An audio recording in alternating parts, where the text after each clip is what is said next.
Assalamualaikum warahmatullahi wabarakatuh. Alhamdulillah nahmaduhu wa nasta'inuhu wa nastaghfiruh wa nu'minu bihi wa natawakkalu alayhi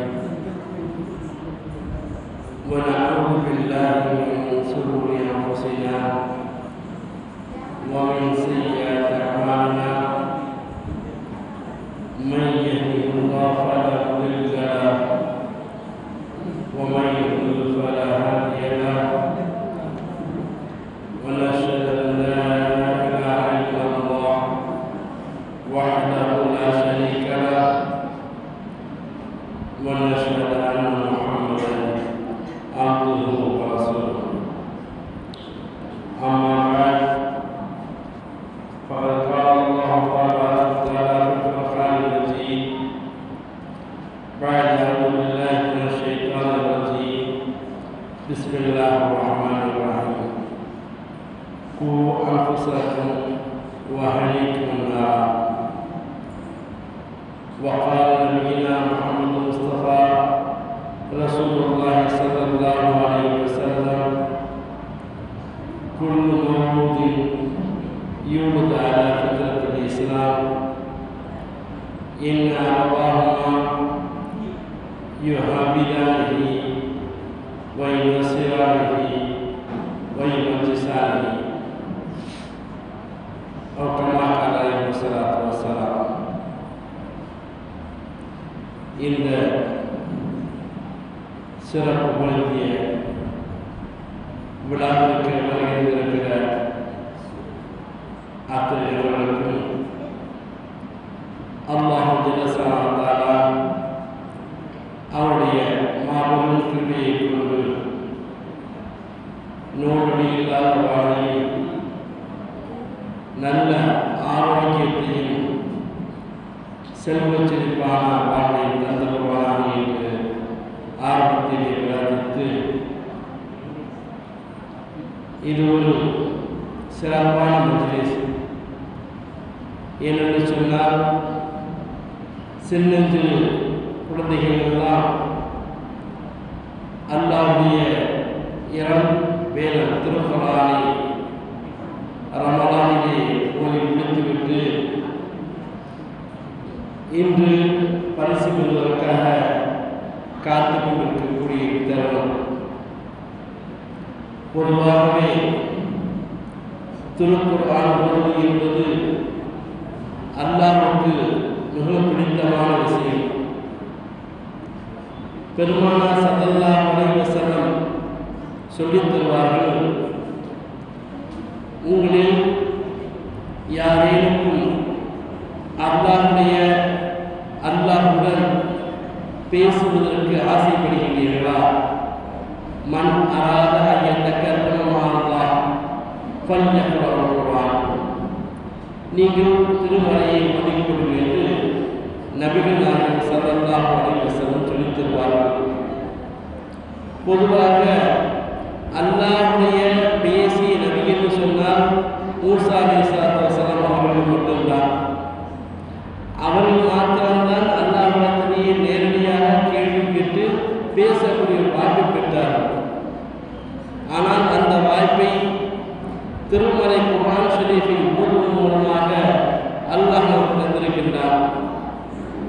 மற்றொரு மிகப்பெரிய விஷயம், அல்லாஹ்வை பார்க்கக்கூடிய சக்தி யாருக்குமே இல்லை.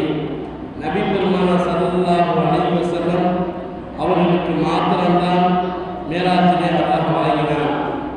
ஆனால் நமக்கு தோல்வியிலே அல்லாஹ்வை பார்க்கக்கூடிய பாக்கியத்தை தந்துள்ளார். ஆக திருமறை ஓதுவது என்பது அல்லாஹ் ஜல்லல்லாஹு பேசக்கூடிய மிகப்பெரிய சம்பவம், மிகப்பெரிய சந்தர்ப்பம். அதை அனைவருமே பயன்படுத்திக் கொள்ள வேண்டும். ஆனால் குறிப்பாக அடுத்தவர்களை ஓதச் சொல்லி கேட்பது என்பது பெருமானார் ஸல்லல்லாஹு அலைஹி வஸல்லம் அவர்களுக்கு மிகவும் பிடித்தமான செய்தி. இப்னு மஸ்ஊத் ரலியல்லாஹு தஆலா அவர்களை பெருமானார் போல் சொல்லி கேட்டிருக்கிறார்கள்.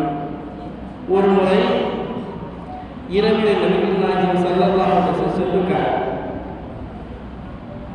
உபை இப்னு கஅப் ரலியல்லாஹு தஆலா அன்ஹு அவருடைய இல்லத்திலிருந்து திருக்குர்ஆன் ஓதக்கூடிய சத்தம் கேட்கிறது. பெருமானார் அப்படியே வீட்டு வாசலில் நின்று விட்டார்கள். அடுத்த நாள் காலை, உபை, நீ இரவிலே திருமறை ஓதினார். நான் கேட்டேன். எதுவரை கேட்டதுன்னா, இரவு முழுவதும் வெளியில் என்று கேட்டுக்கொண்டிருந்தது பெருமானார் சொன்னார். கண்ணியமானவர்களே, திருக்குர்ஆன் ஓதி பிற கேட்பது என்பது பெரும் அளப்பரியமான விஷயம். அல்லாஹ்வே பெருமானார் ஸல்லல்லாஹு அலைஹி வஸல்லம் சொல்லுகிற சூரா லம் யகுன் கஃபரு இந்த சூறாவை ஓதி சொல்லுங்கள் என்று கேட்டிருக்கிறார். பெருமானார் சொல்லி கேட்டிருக்கிறார். அந்த ஒரு நிகழ்வுதான் திருக்குர்ஆன் ஓதக்கூடிய இந்த மஜ்லிஸில் இருந்திருக்கிறது. கண்ணியமிக்க அல்லாஹ்வுடைய நல்லடியார்களே, இந்த திருமறை ஓதுவது என்பது இதுபோல் இல்லை. கியாமத்துடைய நாளிலே அல்லாஹ் குர்ஆனிலேயே அதிகமான இனிமையான குர்ஆனை பெற்ற தாவூத் நபி குர்ஆனை ஓத சுவர்ணவாசல் அனைவருமே கேட்கக்கூடிய பாக்கியத்தை அல்லாஹ் தருவான். இன்னும் ஒரு சில ஹதீஸில் வருகின்றது, அல்லாஹ்வே அர்-ரஹ்மான் சூறாவை சூரத்திலே ஓதுவான். சுவர்ணவாசல் அனைவரும் கேட்டு மகிழ்வார்கள் இருக்கிறது. இப்படி என்று பார்த்தால் திருமறையை ஓதி கேட்பது என்பது மிகவும் அளப்பரியமான விஷயம், மிகப்பெரிய நல்ல விஷயம். இந்த திருக்குர்ஆனை வாய்விட்டு ஓதி அதன் மூலமாக எண்ணற்ற பல நன்மைகளை இருக்கிறது என்று நபிகள் நாயகம் முஹம்மது நாயகம் ஸல்லல்லாஹு அலைஹி வஸல்லம் சொல்லியிருக்கிறார். அது ஒரு விஷயம். திருக்குர்ஆனை வாய்விட்டு ஓதினோம் என்று சொன்னால் நபிகள் நாயகம் சொல்றாங்க, ஞாபக சக்தி அதிகரிப்பான். இன்று படிக்கக்கூடிய பிள்ளைகளுக்கு எத்தனையோ பேர் நான் படிக்கிற மனசுக்கு முக்கியமானது மறந்துன்னு சொன்னால், நீங்கள் திருக்குர்ஆனை ஓதிக்கிட்டு நேரம் வாக்கிலே வருவாங்க. மனசு அமைதியாக ஓதினாலும் நன்மை கிடைக்கும் என்று சொன்னாலும் வாய்விட்டு ஓதுகின்ற பொழுது அதுக்கு ஞாபக சக்தியும் அதிகரிக்கின்ற பெருமானார் ஸல்லல்லாஹு அலைஹி வஸல்லம் சொல்கிறாங்க. ரெண்டாவது சொல்லியிருக்கிறாங்க, நபிகள் நாயகம் ஸல்லல்லாஹு அலைஹி வஸல்லம், நீங்கள் யாருக்காச்சும் சளி பிடிச்சிருக்கு, சளி பிடிச்சிருச்சுன்னா கட்டிச்சு நெஞ்சு அனுப்பிட்டுனா திருக்குர்ஆனை வாய்விட்டு ஓதினால் இது போன்ற சளி நீக்கிவிடும் என்று நபிகள் நாயகம் ஸல்லல்லாஹு அலைஹி வஸல்லம் கற்றுத்தருகிறார். இந்த குர்ஆன் என்பது ஷிஃபா. பொதுவாக நான் சொல்லுவது, இந்த ஷிஃபா குர்ஆனில் இருக்கிறது என்பது மாற்று மத சகோதரர்கள் கூட பெரும்பாலும் அறிந்திருக்கின்றார்கள். ஆனால் குர்ஆனை பத்திரமாக வைத்திருக்கக்கூடிய நாம் அதை முழுமையாக விலகிக் கொள்ளவில்லை. கண்ணியமிக்க அல்லாஹ்வுடைய நல்லடியார்களே, நபிகள் நாயகம் ஸல்லல்லாஹு அலைஹி வஸல்லம் அவர்களும் அபூபக்கர் ரலியல்லாஹு தஆலா அவர்களும் ஒரு இடத்தில் இருந்து கொண்டிருக்கின்றார்கள். அப்பொழுதுதான் தப்பத் யதா சூரா இறங்கிய நேரம். தப்பத் யதா சூராவிலே அபுலஹப் நாசம் உண்டாகின்றதாக அவருடைய மனைவி விறகு கொண்டு போகும்போது கழுத்திறக்கி சுருட்டி இறந்து போவார் என்ற வார்த்தை வருகின்றது. அப்போ பெருமானாரும் அபூபக்கர் இருந்தாப்புல அந்த உம்மு ஜமீல் சொல்லுவாங்க, அபுலஹப்புடைய மனைவி வேகமாக வந்து கொண்டிருக்கா, கையிலே கல் இருக்கின்றது. அபூபக்கர் சொல்கின்றார்கள், நபிகள் நாயகம் ஸல்லல்லாஹு அலைஹி வஸல்லம், நாயகமே அங்கே அருவா உம்மு ஜமீல் வந்து கொண்டிருக்கின்றார். வர்ற வேகத்தை பார்த்தா என்ன ஒரு ஸ்பீடாக வராங்கன்னு தெரியல. கையில் கல் வேற இருக்குது. யார சொல்லலாம் கேட்கும்போது, நீ ஒன்றும் அமைதியாக இருங்க சொல்லிட்டார். உம்மு ஜமீல் வருகின்றார்கள். பெருமானார் ஸல்லல்லாஹு அலைஹி வஸல்லம் அருகாமையில் வந்து கேட்குறாங்க, இந்த யாரு? நபிகள் நாயகம் நிற்கிறாங்க, அபூபக்கர் நிற்கிறாங்க. நிற்கும் போது கேட்குறாங்க, அபூபக்கரை பார்த்து, உங்களுடைய தோழர் முஹம்மது இப்பொழுது நின்றாரே எங்கேன்னு கேட்டாங்க. அபூபக்கரும் பெருமாள் நிற்கிறார்கள். ஆனால் பெருமாள் கண்ணுக்கு தெரியவில்லை. அது அல்லாஹுக்கும் ரசூலுக்கும் தான் அறிய முடியும் என்று அபூபக்கர் நாயகம் வந்து கல்லை கீழே போட்டுவிட்டு சென்று விட்டார்கள். அப்பொழுதுதான் ஒரு ஆயத்து திருமணி வரக்கூடிய ஒரு ஆயத்து இறங்கியது. நீங்கள் இதா கிராத்த குர்ஆன, நீங்கள் குர்ஆனை ஓதுகின்ற பொழுது ஜஅல்னா பைனக வ பைனல்லதீன லா யுமினூன பில்-ஆখিরা ஹிஜாபன் மஸ்தூரா, யார் திருமறையை வளமையாக ஓதிக்கொண்டு வருகிறார்களோ அவர்களுக்கும் எதிரிற்கு மத்தியிலே ஒரு திரையை நாம் உண்டாக்குகிறோம் என்று அல்லாஹ் தஆலா தன் ஆயத்தில் குறிப்பிட்டு காட்டுகின்றார். இந்த இந்த திருமறை நமக்கு எதிரிலிருந்தும் ஷைத்தானிலிருந்தும் பல்வேறு நமக்கு மோசம் செய்யக்கூடியது முழுமையான பாதுகாப்பை தருகின்றது. கண்ணியமிக்க அல்லாஹ்வின் நல்லடியார்களே, நாம் சிந்தித்து பார்த்து கல்வி கொண்டிருக்கின்றோம். இந்த குர்ஆன் ஷரீஃபை வளமையாக ஓதி வருகின்ற பொழுது பல எண்ணற்ற நன்மைகளை அல்லாஹ் ஜல்ல ஸலாஹு வழி காட்டியிருக்கிறார். இந்த திருமறையைத்தான் இந்த சின்னஞ்சிறு குழந்தைகள் எல்லாம் வளமையாக ஓதிக்கொண்டு மதரசாக்கள் வருகின்றார்கள். கண்ணியமிக்க அல்லாஹ்வின் நல்லடியார்களே, இந்த திருமறைக்கும் இந்த குழந்தைகளுக்கும் அல்லாஹ் ஜல்ல ஸலாஹு திருமறையை சிறுவயதிலே இருந்து இந்த குழந்தைகள் பழகின்ற பொழுது பல்வேறு விதமான நல்ல ஒழுக்க வழக்கங்கள் எல்லாம் வருகின்றது என்று நபிகள் நாயகம் ஸல்லல்லாஹு அலைஹி வஸல்லம் சொல்லித் தருகின்றார்கள். இந்த குழந்தைகளை அல்லாஹ் தஆலா சொல்கின்ற பொழுது யஹ்புலிமேஷா, இந்த குழந்தைகளை உங்களுக்கு அன்பளிப்பாக நாம் தந்தோம் என்று கூறி காட்டுகின்றார். குழந்தையில் ஆண் குழந்தையோ பெண் குழந்தையோ எந்த குழந்தையாக இருந்தாலும் இது ஒரு அருள்கொடை. அல்லாஹ் ஜல்ல ஸலாஹு நமக்கு அன்பளிப்பாக தந்தவர்கள் தான் இந்த குழந்தைகள் என்று நபிகள் நாயகம் ஸல்லல்லாஹு குர்ஆனிலே அல்லாஹ் ஜல்ல ஸலாஹு சொல்லி காட்டுறான். கண்ணியமான அல்லாஹ்வுடைய நல்லடியார்களே, இப்போ அல்லாஹ் இந்த குழந்தைகளை நமக்கு அன்பளிப்பாக தந்திருக்கிறான். இப்போ நம்ம வீடு முடியாடுறோம் அல்லது ஒரு திருமண நிகழ்வு வீட்டில் நடக்குது. இந்த நிகழ்வுக்கு ஒரு கிஃப்ட் கொடுக்குறாங்க, வந்தவங்க அன்பளிப்பாக தராங்க, ஒரு நல்ல வாட்ச் தர்றாங்க. இந்த வாட்சியை என்ன செய்யணும்னா, நம்ம நிறைய இந்த கல்யாணத்தை பார்த்தோம்னா ஒரு 10-20 வாட்சி பூஞ்சி வரும். அவங்க வச்சு என்ன செய்வாங்க, ஹார்ட்வேர் மாட்டுவாங்க, ரூம் மாட்டுவாங்க, கிச்சன் மாட்டுவாங்க, ஒரு சில பேர் பாத்ரூம்லையும் மாற்ற உண்டு. இப்படி ஒரு ஆள் அழகான வாட்ச் கொடுத்துருக்காரு, அந்த வாட்சை தூக்கி பாத்ரூமில் மாட்டிட்டாங்க. ஒரு குறிப்பிட்ட காலத்துக்கு பின்னாடி யார் அந்த வாட்சை தந்தாங்களோ அவங்க வீட்டுக்கு வரப்போகும்போது அந்த ரூமில் பாத்ரூமில் வாட்ச் நம்ம கொடுத்த வாட்ச் இருக்கும்போது அவங்க எவ்வளோ சங்கடப்படுவாங்க. ஏன்னா செலக்ட் பண்ணி வாங்கி கொடுத்தோமே, இதை போய் பாத்ரூம் மாட்டி வச்சிருக்காங்க. அதே போல தான் இந்த குழந்தைகள் அல்லாஹ் நமக்கு தந்த அன்பளிப்புகள். இந்த குழந்தைகளை சரியான முறையிலே வளர்க்குகின்ற போது அல்லாஹ் சந்தோஷப்படுவான். ஒருவேளை இந்த குழந்தைகளை சரியாக வளர்க்கவில்லை என்று சொன்னால் கண்ணியமான அல்லாஹ்வுடைய அல்லாஹ் கவலையிடுவான். அல்லாஹ் உங்களுக்கு கேள்வி கேட்பான். அது சொன்னாங்க, உங்களுக்கு அல்லாஹ் கேள்வி கேட்பான். கண்ணியத்திற்குரிய அல்லாஹ்வுடைய நல்லடியார்களே, இந்த நிகழ்வுகளை அதாவது அல்லாஹ் ஜல்ல ஸலாஹு நமக்கு இந்த குழந்தைகளை வளர்க்க வேண்டும் என்று ஒழுங்கான முறையிலே வளர்க்க வேண்டும் என்று சொல்லிவிட்டால் எப்படி வளர்ப்பது என்று சொன்னால், இந்த குழந்தைகளை சிறந்த குழந்தைகளாக வளர்ப்பதற்கு இருவேறு ஒழுக்கமான தலை சிறந்த குழந்தையாக வளர்க்க வேண்டும் என்று சொன்னால் இருவேறு கல்விகள் தான் இருக்கின்றது. ஒன்று தாய், இன்னொன்று மதரசா. இந்த இரண்டு இடத்திலே மட்டும்தான் தலை சிறந்த குழந்தைகளாக ஒழுக்கமிக்க குழந்தைகளாக மாற்ற முடியும். கண்ணியமிக்க நல்லாவுடைய நன்றியார்களே, தாய் என்பதை பற்றி சொல்வார்கள், அதுவும் மதரசத்தும். ஒரு தாய் என்பவள் ஒரு பல்கலைக்கழகம், ஆரம்ப பாடசாலை மதரசாக்களை சென்று நீங்கள் பாடம் அரபுகளுக்குள்ள ஹராம் ஹலால் சொல்லிக் கொடுப்பதற்கு முன்பாகவே பெற்றோர்கள் சிறு வயசாக இருக்கும்போதே எப்பா இது செய்யாத அல்லாஹ் நாராதூத்தி போட்டுருவான் அப்போவே சொல்லிக்கொண்ட அரபிகளை பின்ன தாய்மார்கள் நல்ல விஷயங்களாக சொல்லிக் கொடுக்கின்றார்கள். ஆகையால் ஒரு தாய் நினைத்தால் இந்த குழந்தையை சிறந்த குழந்தையாக வளர்த்திருக்க முடியும். கண்ணியமிக்க அல்லாஹ்வுடைய நல்லடியார்களே, இந்த சிறப்பான அம்சம் இந்த குழந்தை எப்படிப்பட்ட குழந்தைகளை வளர்வதற்கு பல்வேறு காரணங்கள் இருக்குது. ஏண்டா இதுக்கு பெற்றவங்க தான் முழு காரணம். குழந்தை சிறப்பாக வர்றதுக்கு வராமல் இருக்கிறதுக்கு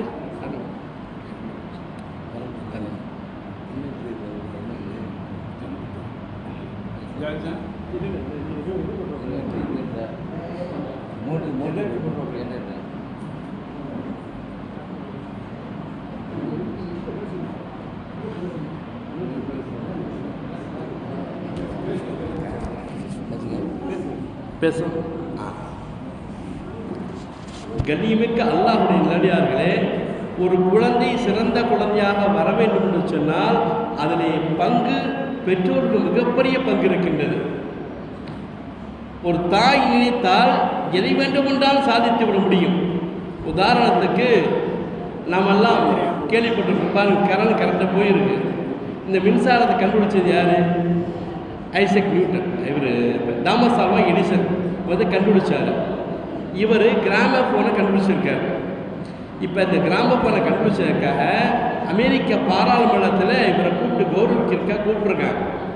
இவர் பரிசு வாங்க மறுத்துட்டார். என்ன காரணத்தில் போகும்போது, இந்த பரிசு எனக்கு தருவதை விட என் தாய்க்கு கொடுப்பதே சிறந்ததாக இருக்கும், என் தாய்க்குத்தான் கொடுக்க வேண்டும் சொல்லி கேட்டுவிட்டு ஒரு ஃப்ளாஷ்பேக் சொல்கிறார். இவர் 4வது படிச்சுக்கிட்டு போகும்போது இந்த தாமஸ் ஆல்வா எடிசனுடைய பள்ளி ஆசிரியை இவங்களை கூப்பிட்டு விடுறாங்க. கூப்பிட்டு ஒரு விஷயம் சொல்கிறாங்க, உன்னுடைய குழந்தை படிப்பதற்கு ஒன்றுக்கு லாய்க்கே இல்லை. தபால் அந்த குழந்தை படிப்பதற்கு லெட்டர் எழுதி கொடுக்குறாங்க. உன் குழந்தை படிக்கிறதுக்கு லாய்க்கே இல்லை. உன் குழந்தைக்கு சொல்லிக் கொடுக்குறதுக்கு எங்கள் ஸ்கூலில் யாருமே கிடையாது, ஒரிஜினல் மக்கா இருக்கான் குழந்தை, உன் குழந்தைய கூட்டிகிட்டு போயிருந்து அந்த எடிசனுடைய தாயார் சொல்லுகின்றார். டீச்சர் சொல்கிறாங்க. சொல்லும் போகும்போது இவர் அழுது கொண்டே வெளியே வருகின்றார்.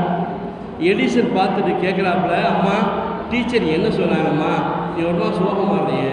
இல்லைப்பா, இந்த டீச்சர் சொன்னாங்க, உனக்கு சொல்லி கொடுக்குற அளவுக்கு இங்கே அறிவாளிகள் யாருமே இல்லையா, இந்த அமெரிக்காவில் உள்ள எந்த ஸ்கூலில் போய் சேர்த்தாலும் உனக்கு சிறந்த ஆசிரியர் இல்லை, அதனால் தனியாக படிச்சுக்கிறமான்னு சொல்லிட்டாங்கன்னு சொல்கிறான்.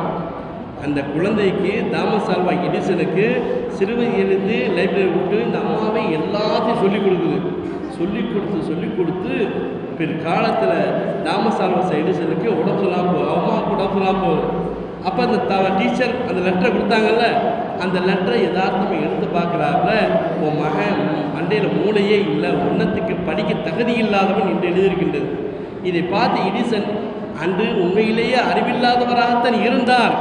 ஆனால் அவரோட தாய் அதையெல்லாம் மனசு எல்லாமே பாசிட்டிவாக உன்னால் முடியும், எதையும் சாதிக்க முடியும் என்ற கருத்தை பிள்ளையுடைய நெஞ்சிலே ஊட்டுகின்ற பொழுது அப்படியே கேட்டு லெட்டரை எழுதலாம் தெரியாமல் படித்து இன்னைக்கு மிகப்பெரிய நூற்றுக்கணக்கான அறிவியல் விஞ்ஞானங்களை கண்டுபிடித்த மிகப்பெரிய எடிசன் உயர்ந்திருக்கிறான் என்று சொன்னால் அதுக்கு முக்கிய காரணம் தாய் தான். இதே போல் உங்களுடைய பிள்ளைகள் படிக்கிற காலத்தை ஏதோ 6 மணியாக படிச்சா கூட புள்ளி நீங்கள் ஏசாதீங்க. என்றைக்குமே கொடுக்குற பாசிட்டிவ் திங்கிங், பாசிட்டிவான எண்ணங்களே பிள்ளைகளை வளரும். என்ன நீ படிக்கிற ஒரு பக்கத்து பிள்ளையை கம்பேர் பண்ணி பேசுறது, அந்த பிள்ளைலாம் எவ்வளோ விவரமாக படிக்க பார்த்தியா, நீ இப்படி படிக்கிறியே, அந்த பிள்ளை அசிங்கமாக பேசி நல்லா இருக்கக்கூடிய பிள்ளைகளும் கீழே இறக்கக்கூடிய சூழ்நிலை இருக்குது. இப்போ எதுக்கு எடிசனுடைய வாழ்க்கையை சுட்டிக்கால் சொன்னால், ஒன்று படிக்க லாய்க்கே இல்லை என்று டீச்சரால் நிராகரிக்கப்பட்ட ஒரு குழந்தை இன்னைக்கு உலகத்திலேயே போற்றக்கூடிய நூற்றுக்கணக்கான அறிவியல் கண்டுபிடிக்க சொன்னால் உயர்ந்திருக்கிறது சொன்னால் அவர் தாயின. கண்ணியமான தாய்மார்களே, நீங்கள் நினைத்தால் எதையும் வேண்டும் தான் சாதிக்கலாம். எல்லாமே சொல்லுவாங்கள்ல, சின்ன பிள்ளைய கையில் கிளையை வச்சு விளையாடுங்கள மாவு மாதிரி, அந்த கிளையை கையில் கொடுத்துட்டா அந்த கிளையை யார் கையில் கொடுக்குறோமோ அவங்களுக்கு அவங்க உள்ளத்தில் என்ன தோணுதோ அப்படிப்பட்ட உருவத்தை கொண்டு வரலாம். அதே போல தான் அந்த குழந்தைகள், உங்களுடைய குழந்தைகளை நீங்கள் சிறந்த அறிவாளியாகவும் சிறந்த மார்க் அறிஞராகவும் ஒரு கல்லூரியின் முதல்வராகவோ இல்லை IPS அதிகாரியாக மாற்ற வேண்டும் என்று நீங்கள் முடிவெடுத்து விட்டால் நிச்சயமாக யாராலையுமே அதை மாற்ற முடியாது, நிச்சயம் ஆக்கி காட்ட முடியும். ஆனால் உங்களுடைய நடவடிக்கைகள் குழந்தைகளுக்கு முழுமையாக பிரதிபலிக்கும். அல்லாஹ் தன்னுடைய திருமறைகளை சூரத்துல் கஹ்ஃப் நம்மலாம் வெள்ளிக்கிழமை காலையில் ஓதக்கூடிய வளமையாக வச்சுருப்போம். அந்த சூரத்துல் கஹ்ஃபில் 3 விஷயத்தில் ஹிதர் அலைஹிஸ்ஸலாமும் மூசா நபியும் பயணிக்கக்கூடிய 3 விஷயத்தை பற்றி சொல்லித்தரான் அல்லாஹ். அதில் ஒரு விஷயம், ஒரு ஊருக்கு போகிறாங்க, 2 பேர்த்துக்கு பசி எடுத்துருது. அந்த ஊரில் போய் எங்களை பசிக்குது சாப்பாடு தாங்கன்னு கேட்குறாங்க. கேட்கும்போது அந்த ஊர் மக்கள் தர மறுத்து ஒவ்வொன்று பற்றி விட்டாங்க. அப்படியே போய்க்கிட்டு போது அதே ஊர்லேயே ஒரு செவர் சாயிற மாதிரி இருக்குது. அப்போ ஹிதர் நபி சொல்கிறாங்கன்னா செவத்தை கட்டி நேராக கொண்டு கட்டுறாங்க. மூசா நபியோட ஏப்பா சோரே தராத ஊர் மக்களுக்கு செவத்தவரை கட்டி கொடுக்கணும்னு சொல்கிறாங்க. அல்லாஹ் அந்த செவரை ஏன் திரை வைத்து கட்டி கொடுத்தாள் என்று சொன்னால், அந்த சுவத்துக்கு கீழே ஒரு பொக்கிஷம் இருந்தது, புதையில் இருந்தது, தங்க காசுகள் இருந்தது. இந்த காசு ஏறுதுன்னா பட்டணத்தில் படித்து கொண்டு இருக்கின்ற சிறுவர்களுக்கான பணம் சுவத்துக்கள் இருக்குது. அந்த சிறுவர்கள் எத்தீம்கள். ஏன் அல்லாஹ் அந்த ஹிதரையும் மூசாவாகி 2 நபிமார்களை விட்டு அல்லாஹ் பாதுகாத்தன்னு சொன்னால், இவர்கள் பெற்றோர்கள் சாலிஹானவராக இருந்தார்கள். கண்ணியமானவர் சிந்தித்து பார்க்க வேண்டும். உங்கள் குழந்தை நன்றாக இருக்க வேண்டும் என்று சொன்னால் நீங்கள் சாலிகானவர்களாக, அதுவும் இந்த சாலிகான என்ற வார்த்தைக்கு தப்சீரில் கூட சொல்கிறாங்க, அவங்களோட பெற்றோர்கள் சாலிகள் இல்லையா, அவங்களுக்கு முன்னாடி 7 தலைமுறைக்கு முன்னாடி உள்ள சாலிகான பெற்றோரை பரக்கத்தை கொண்டு அல்லாஹ் அவர்களை பாதுகாத்திருக்கிறார் என்று சொன்னார். நீங்கள் சாலிகானவராக, நீங்கள் ஒழுக்கமுள்ளவராக, நீங்கள் தரமானவராக இருந்தால் உங்களுடைய குழந்தைகளும் சிறந்தவராக வருவார்கள். இதுக்கு அப்படியே மாற்றமாக நீங்கள் சரியில்லை என்று சொன்னால் உங்கள் குழந்தையும் சரியில்லாமல் போய்விடார்கள். கண்ணியமிக்க தாய்மார்களே, உலகத்திலே பெண்களுக்கு மிகப்பெரிய உன்னதமான உணவு உண்டு. இன்று உலகத்திலேயே ஜம்ஜம் தண்ணி குடிக்கிறோம் எல்லாரும். அது ஜம்ஜம் தண்ணீர் வருவதற்கு முக்கியமாக காரணமாக இருந்ததே அன்னை ஹாஜரா அலைஹிஸ்ஸலாம் என்ற பெண்மணி தான். ஹிஜ்ரத்தை செய்த உலகத்திலேயே ஹிஜ்ரத்தை செய்த முதல் பண்ணி அன்னை ஹாஜரா தான். இப்ராஹிம் அலைஹிஸ்ஸலாம் கொண்டு பாலைவனத்தை விட்டு வந்துடுவாங்க ஹிஜ்ரத் செய்ய பண்ணி. அதே போல இஸ்லாத்திலே முதலாக ஈமான் கொண்டவரும் ஹதீஜா நாயகி என்ற ஒரு பெண்மணி தான். இஸ்லாத்திலே முதலில் ஷஹீதானவரும் ஒரு பெண்மணி தான், சுமையா என்ற பெண்மணி தான். இஸ்லாத்திலே எதிரிகளால் துன்பத்தப்பட்டு காயங்கள் கொண்டானவரும் உமர் ரலியல்லாஹு தங்கை ஃபாத்திமா என்ற பெண்மணி தான். இப்படி பெண்களுக்கென்றே பல்வேறு விஷயங்கள். இன்னைக்கு நைஜீரியா என்ற நாட்டிலே ஒரு புரட்சி ஏற்பட்டு அந்த புரட்சிக்கு காரணமாக இருந்தவர் அஸ்மா என்ற ஒரு பெண்மணி தான். அது மாத்திரமல்ல, எத்தனையோ இமாம்களை எடுத்துக்கொண்டு சொன்னால் முஹையீன் அப்துல் காதிர் ஜிலானி, இமாம் ஷாஃபிஈனா ரஹ்மத்துல்லாஹி அலைஹி, அஹமது பின் ஹம்பல் ரஹ்மத்துல்லாஹி அலைஹி அவர்களெல்லாம் சிறு வயதிலே குர்ஆனை மனப்பாடம் செய்து ஹாஃபில்களாகவும் தலை சிறந்த மனிதர்களாக வந்திருக்கிறதுக்கு காரணம் என்று சொன்னால் அவருடைய தாய்மார்கள் தான். அவருடைய தாய் சிறந்தவராக இருந்ததன் காரணமாக அவர் பிள்ளைகளும் சிறந்தவராக இருந்தார்கள். ஆங்கிலேயர்களெல்லாம் சிம்ம சொற்பமாக தேர்ந்த நம்முடைய திப்பு சுல்தான் சொன்னால் டைகர் ஆஃப் தி பெங்கால் சொல்லுவாங்க. அதாவது பெங்களூருடைய புலி என்று சொல்லக்கூடிய திப்பு சுல்தான் எதிரிகளுக்கெல்லாம் சிப்ப சொற்பம் யாரால் தோற்கடிக்க முடியாத மிகவும் பெரிய வீரராக இருந்தார். அதற்கு என்ன காரணம் தெரியுமா? அவர் போர்பட தலைவராகவும் அவர் தந்தையாக ஹைதரையா சிறப்பாக வளர்க்கப்பட்டவராக இருந்தால் கூட அவருடைய தாயார் சிறுவயதாக இருக்கின்ற பொழுது திப்பு சுல்தானுக்கு பால் கொடுக்கின்ற பொழுது ஒளி செய்துவிட்டுத்தான் பால் கொடுப்பார்கள். கண்ணியமானவர்களே, சிந்தித்துப்பார்கள். இன்றைய தாய்மார்கள் குழந்தைகளுக்கு தாழ்பால் கொடுக்கின்ற பொழுது இதே போல் ஒளி செய்து கொடுக்கணுமா? இது ஒரு சைடில் டிவி ஓடிக்கிட்டே இருக்கு. கண்ணியமிக்க அல்லாஹ்வுடைய நல்லடியார்களே, ஒரு சைடு டிவி ஓடிக்கிட்டே இருக்கு, இங்கே பால் கொடுத்துட்டு இருக்கோம். அப்போ நம்ம குழந்தைகளுடைய வளர்ப்பு எப்படி போகுது? நம்மளுடைய குழந்தைகள் சரியில்லாமல் போவதற்கு நாமே ஒரு காரணமாக மாறிவிடுகின்றோம். இன்னைக்கு எந்த அளவு சொன்னால் இன்னைக்கு அறிவியலில் சொல்கின்றார்கள், ஒரு குழந்தை கர்ப்பத்திலே இருக்கின்ற பொழுது நாம் என்ன பேசுகிறோம், என்ன கேட்குறோம், எல்லாத்தையும் செய்வதற்கு இருக்கான். நாம் திருக்குர்ஆனை ஓதுவராக இருந்தால் அந்த குழந்தையும் கேட்டுக்கொண்டே இருக்குமாம். குழந்தை பிறந்ததுக்கப்புறம் அந்த குழந்தை ஹாஃபிலாக மாறக்கூடிய வாய்ப்பு இருக்கின்றது. ஆனால் இன்றைக்கி என்ன செய்கிறோம்? கர்ப்பமாக இருந்துச்சுன்னா தாய்மார்கள் என்ன செய்கிறோம்? எந்த வேலையும் பார்க்க முடியாது. எல்லாம் வேணும்னாலும் உட்காந்துட்டு செல்ஃபோன் டிவி பார்க்குறது, இல்லை செல்ஃபோன் பார்த்து குழந்தைகள் இருக்குது. இவைகளை பார்த்தால் உங்கள் வயிற்றில் இருக்கக்கூடிய குழந்தைகள் வருங்கால தூண்களாக, இஸ்லாத்திரிய தூண்களாக வரக்கூடிய இந்த குழந்தைகள் நீங்கள் கர்ப்ப காலத்தில் இருக்கின்ற பொழுதே தவறான நடவடிக்கைகள் மேற்கொண்ட பொழுது இந்த குழந்தைகளுக்கு அவன் பாதிக்கும். கண்ணியமான அல்லாஹ்வுடைய நல்லடியார்களே, இனி வரக்கூடிய காலங்களாவது நம்ம சமுதாயத்தை பெண்கள் இதை ஞாபகம் வைத்துக் கொள்ளுங்கள். நீங்கள் என்னத்தை கேட்கின்றீர்கள்? நீங்கள் திருமறை ஓதிக்கொண்டே இருக்கின்ற பொழுது தலைவர் சொல்லி காமிச்சாங்க, பிள்ளைகள் பாடத்துக்கு சரியாக வர்றதுண்டி நீங்கள் செய்யுங்களேன், கர்ப்பமாக இருக்குன்னு குர்ஆனை ஓதிக்கிட்டே வாங்க, அந்த பிள்ளையை துடிதுடித்து மனசாக்கி வருவார்கள். அது வராது காரணம் என்ன? 7 மணிக்கு வந்து 7:30க்கெலாம் போயிருச்சுன்னா காரணம் என்ன? தாய்மார்கள் தான். நம்முடைய வளர்ப்புகள் எப்போ அந்த புள்ளை பெக்கும் போது இல்லை, புள்ளை மாசமாக இருக்கும் போதே இந்த நிலைமைகளாம் கொண்டு வருகின்ற பொழுது அந்த பிள்ளைகளுக்கு கொஞ்சம் வந்துடுது. இதுக்கும் ஒரு மேலே புள்ளை பிறந்துருச்சு, தொட்டியில் படுத்து கிடக்குது. புள்ளை கத்தாமல் என்ன செய்யும்? பிள்ளைன்னா கத்தத்தான் செய்யும், கத்துது. இதே புள்ளை கத்துமா உடனே செல்ஃபோனில் பாட்டை ஆன் பண்ணிட்டு தொட்டிக்க வச்சு வந்துடுறான். கண்ணியமான அல்லாஹ்வுடைய நல்லடியார்களே, குழந்தைகளை கெடுப்பதற்கு நாமே ஆளாகி விடுகின்றோம். சிறு குழந்தைகள் அந்த குழந்தைய செய்யும் ஏதோ சவுண்டு கேட்குதுட்டு அமைதியாயிரும். அமைதியாக சொன்னால் அந்த பாட்டை கேட்க கேட்க கேட்க அந்த பிள்ளைகளுக்கு பாடல் மீது இருக்கக்கூடிய அக்கறை, சினிமா மீது இருக்கக்கூடிய அக்கறை ஓதுவ மீது வருவது கிடையாது. அந்த குழந்தைகளை நாம் சிரமமாக வளர்க்க வேண்டும் சொன்னாங்கல்ல, 7 தலைமுறைக்கு முன்னால் ஒரு பெற்றோர்களோடு நல்லவனாக இருந்தாங்க. அதனால் 7 தலைமுறைக்கு பின்னால் மூசா நபியுடைய காலத்தில் அந்த குழந்தைக்கு முக்கிய சரி பாதுகாத்தோம்னு சொன்னாங்கல்ல. உங்களுடைய குழந்தைகள் நல்ல வர வேண்டும் சொன்னால், உங்களுடைய பேரம்பேத்திமார்கள் நல்லவருக்கு வர வேண்டும் சொன்னால், நீங்கள் சரியான முறையில் நடக்க வேண்டும். இதுக்கு மேலே என்ன சொல்கிறாங்கன்னா, இந்த ஸ்கூலில் கொண்டு போய் கல்ச்சரல் ப்ரோக்ராம் வச்சுருக்காங்க. நல்லா பாதுகாக்கணும்.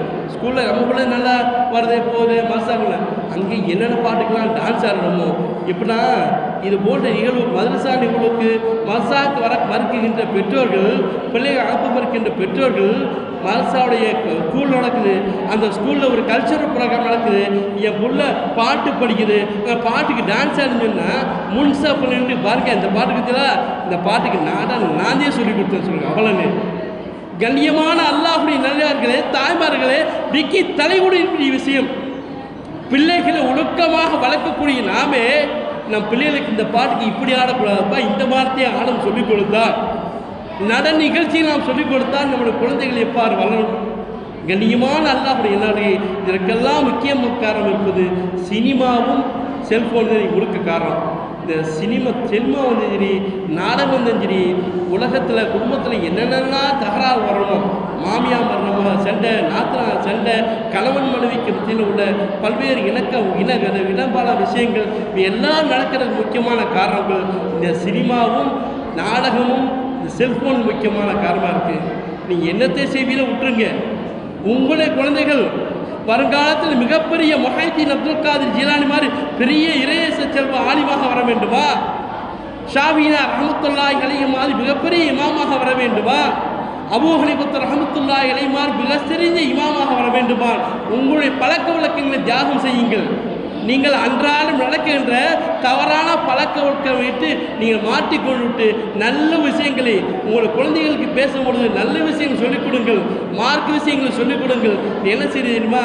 பிள்ளை ஓதுரா குர்ஆன் ஓதுறான்னு சொல்கிறது, அந்த பிள்ளை ஓதிக்கிட்டு இருக்கு. இந்த பிள்ளை ஓதுங்கன்னா அம்மாவும் வீட்டில் டீ பார்த்துருக்கனால நாடகத்தை பார்த்துட்டு நீ ஓதுந்தா பிள்ளைங்க எப்படி ஓதுவாங்க? நீங்கள் பெரிய மனிதராக இருக்கக்கூடிய நமக்கே பிள்ளை ஓதுகின்ற பொழுது நாடகம் போட வேணாம், நீ ஓதுமா ஆஃப் பண்ணி ஓதுமா சரியாக ஓதுறேன்னு பார்க்கக்கூடிய என்ன வரவில்லை என்று சொன்னார். அந்த பிள்ளை என்ன செய்யும்? இங்கே அலிபு அல்ஹம்துலில்லாஹி ரப்பில் ஆலமீன் சொல்லிக்கிறதுக்கு என்ன பாட்டு ஒன்று பார்க்க. கண்ணியமான தாய்மார்களே, உங்களால் நினைத்தால் எதை வேண்டுமென்றால் சாதிக்க முடியும். ஏன் பல்வேறு வரலாற்று நிகழ்வுகள் எல்லாம் சொல்லிக்கான்னு சொன்னால், நீங்கள் இந்த புள்ள வருங்காலத்தில் எவ்வளோ பெரிய மார்க்கத்தில் முக்கியமான வரணும்னு சொன்னால், தாயும் தந்தை இருந்தால் கூட தாய்க்குத்தான் மிகப்பெரிய சக்தி. கண்ணியமான அல்லாஹ்வுடைய மிகப்பெரிய சக்தி இருக்குது. அந்த சக்தியை அல்லாஹ் உங்களுக்கு கொடுத்துருக்கான். இதை நீங்கள் பயன்படுத்தி தலை சிறந்த குழந்தைகளாக, இது ஒன்று தாய்மார்களது ஒழுக்கத்தை கொண்டுலாம் சொன்னது. ரெண்டாவது மதரசா என்று சொன்னால் இன்னைக்கு ஒழுக்க வழக்கங்கள் மக்களுக்கு மத்தியில் வரக்கூடிய மிகப்பெரிய விஷயம் சொன்னால், இங்கே வரலையா மதரசாக்கள் போனால் தான் வரும். ஏன்னு சொன்னால் சமீபத்தில் வீர சோழத்தோட பட்டமளிப்புலாக போயிருந்தேன். இந்த வருஷம் தான் போயிருக்கும்போது அந்த மதரசாவுடைய பெரிய ஓய் அப்துல் காதிர் பார்க்க விசத்து ஒரு நிகழ்ச்சியை சொன்னாங்க. ஒரு பையன் ஃபஸ்ட்டு பரிசு வாங்கினான்னு சொன்னாங்க. பேரை வச்சுட்டு இப்போ யார் தெரியுமா, 5 வருஷத்துக்கு முன்னாடி வந்தான். வரப்போகும்போது ஊரில் ஒரு சொல்லும் கேட்குற கிடையாது, ரொம்ப சேட்டைக்காரன். இவன்லாம் எப்படி ஓதுவான், இந்த மதரசாவை ஓதி போவான் முடிப்பானான்னு நினச்சேன். ஆனால் இன்று அனைத்து பாடங்களையும் தடை சிறந்த மாணவராக, ஒழுக்கத்திலே தடை சிறந்த மாணவராக, ஹாரியாக மாறி ஹாவிலாகவும் இருக்கக்கூடிய நிலைமை மாணவர் இருக்கான்னு சொன்னால், இந்த மதரசா தான் ஒரு மாசு. அதாவது இந்த சுயபாலன் செக்கலுக்குன்னு சொல்லுவாங்க. மதரசாவில் யாரை கொண்டு போய் சேர்ப்பாங்கன்னா, ஊரு கடங்காதவன், சொல்லு கேட்காதவன், சேட்டைக்காரன் கேட்பாங்க. கண்ணியமான இவர்கள் எல்லாம் சிறப்பாக மாற்றுகின்ற மதரசா நல்ல மாணவர்களை சேர்த்துங்கிறாங்க. இன்றைக்கி படிச்சுக்கிட்டு ஓதக்கூடிய வாய்ப்பு வந்துருச்சு. உங்கள் மகன் படிக்கவும் செய்வான், ஓதவும் செய்வான், ஒரு டிகிரி படிப்பான், கலெக்டராகவும் வாய்ப்பு இருக்குது, தாசில்தாராகவும் வாய்ப்பு இருக்குது, ஐஏஎஸ்ஆராகவும் வாய்ப்பு இருக்குது, பல்வேறு வாய்ப்புகள் இருக்குது. முடிந்தால் உங்களுடைய குழந்தைகளை சிறந்த மாணவராக மாற்ற வேண்டும் என்று முடிவு உண்டாக இந்த படிச்சுக்கிட்டு ஓதக்கூடிய மனசாக்கள் பெண்களுக்கும் வந்துருச்சு. பெண்களுக்கு எத்தனை பேட்பானாக இருந்திருக்கு, மெட்ராஸில் இருக்குது, கம்பத்தில் இருக்குது, எத்தனையோ இடத்துல இருக்குது. நம் குழந்தைகள்லாம் சிறந்த குழந்தைகளாக வர வேண்டும் சொன்னால் இந்த மதரசாவின் மூலமாக நம் ஒழுக்கத்தை பிள்ளைகளுக்கு கற்பித்து தலை சிறந்த பிள்ளைகளாக மாற்றுவதற்கு எல்லாம் ஒரு அல்லாஹ் நல்லருள் வாய்ப்பானாக என்று இறைவனிடத்திலே கையேந்தி வாய்ப்பளித்த உள்ள ரஹ்மானுக்கு நன்றியோடு விரைவுகின்றேன். வாஹிர் தானா அல்ஹம்துலில்லாஹி ரபில் ஆலமீன். அஸ்ஸலாமு அலைக்கும் வரஹ்மத்துல்லாஹி வபரகாத்துஹு.